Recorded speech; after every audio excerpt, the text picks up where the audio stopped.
Protonmail, or as it has more recently become known as just Proton, is no longer just a privacy-focused email service. No. It has now morphed into its own ecosystem of services and applications like Proton VPN, cloud storage, calendars, digital wallets, and, of course, the classic Proton Mail. These are all free to any old Joel like me and you to use at the point of service.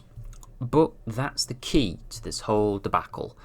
Whilst Proton does indeed possess multiple subscription tiers for greater benefits for the various services that they provide, the vast majority of Proton's users are essentially financially freeloading. According to Proton, they generate revenue primarily through the aforementioned subscription tiers, with further funding coming from donations and governmental/private grants. A very important thing to note about Proton is their self-described not-for-business profit structure.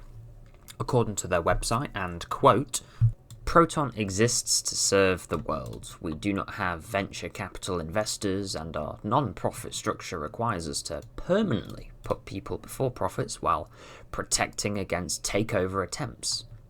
Our first and only obligation is always the Proton community, not advertisers or other third parties.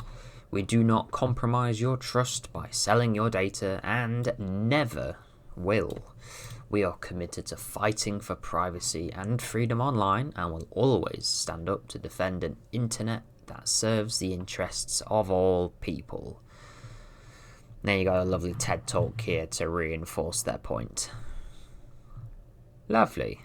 Ooh, careers. In stark opposition to more mainstream service providers such as Google's Gmail, targeted advertisements towards users who are on the free plan are not carried out by Proton due to their commitment to, quote, never selling your private data, something that Google, which I'm using as a direct comparison here, isn't exactly a firm believer in. Playing devil's advocate here, there is no way to independently verify that Proton doesn't backhand some cherry-picked data to, let's say, a dodgy bloke in a suit who turned up at their server room. What's also worth noting is that the back end for the Proton email client, Proton's largest service by far in terms of the number of users when compared to their other services, the back end of it is proprietary software. This is in contrast to the user interface of Protonmail, which was open sourced nearly a decade ago now in 2015. Now, this is not to say Proton are a bunch of city-slicking Swiss liars hell-bent on taking every single peso you have ever earned.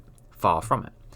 What I mean is that whilst Proton are in all likelihood far better for your individual privacy than something such as Gmail or Outlook, it cannot be certain for all of the in-depth back-end code, as it's all sealed behind the perpetual door of proprietary code. Proton, being based within Switzerland, definitely has an advantageous effect when it comes to certain glowboys making an official request into certain user accounts they may have identified, but come on, it would be foolish for us to assume that Proton hasn't already been infiltrated by the glowboys to some degree within the current year, especially because of how big Proton has grown in popularity within recent years.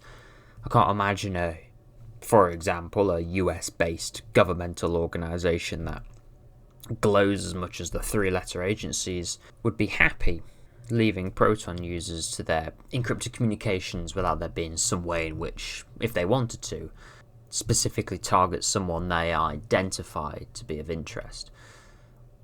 I guess what I'm trying to say is always keep your operational security in line with the threat level you are personally facing. In other words, if all you're worried about is your data security without having an intergovernmental organisation come after you, you should be fine. But if you indeed find yourself being targeted by several of the world's most funded and global glowboys to have ever graced the face of our planet, well, not to be a pessimist, it's sort of a GG well played scenario at that point. Better switch to analog forms of communication or smoke signals. But why does any of this matter? If you don't already know, it is highly suspected, and in some cases has already been proven, that the CIA, GCHQ, and other members and associated countries of the Five Eyes Intergovernmental Pact have been scraping encrypted data for over a decade at this point. Now, why would they be collecting all of this encrypted data that they can't get access to? Well, there's not one single answer. They could be brute forcing their way through some of it. They might be attempting to extract metadata from some of it. But what I personally think is a big possibility is that these organisations are collecting all of this data to then gain access to in the future with the advent of quantum decryption. Might sound a bit sci-fi, but stay with me here. Within the next 5 to 10 years at the most, in my opinion, quantum computers in all likelihood will have accumulated enough qubits so that they can brute force all of the encrypted data that they have collected over the previous couple decades to all of our detriment. As AES 256-bit encryption nowadays doesn't account for the technology that comes with quantum computers. Maybe they will sell it off to advertisers to create targeted advertisements so good they may as well have access to all of our genetic data. Or maybe it's so they can have a little bit of dirt on anyone they don't like.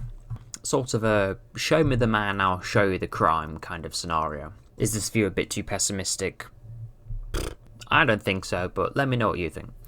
Of course, the problem with this is that it isn't just going to affect Proton, but everything we've ever transmitted over the internet, so it's not a criticism directly on Proton, far from it. Just a general observation of how everything we've ever thought to be safely encrypted might not be for so much longer.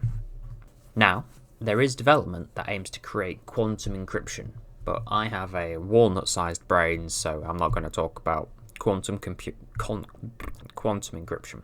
In the end, in order to appeal to a wide audience these days, your service has to be free at the point of use for the end user, and all in all, Protonmail, or as it's simply now known as Proton and its associated services, in my opinion anyway, do a pretty good job at this when compared to the competition.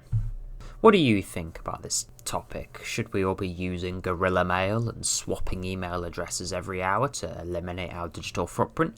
Or should we just go back to the good old days of pen and paper?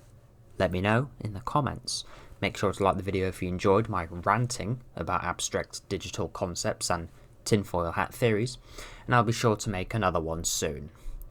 Now, for those of you who have remained subscribed to this YouTube channel, even through the 9 months of no videos being uploaded, I am truly sorry.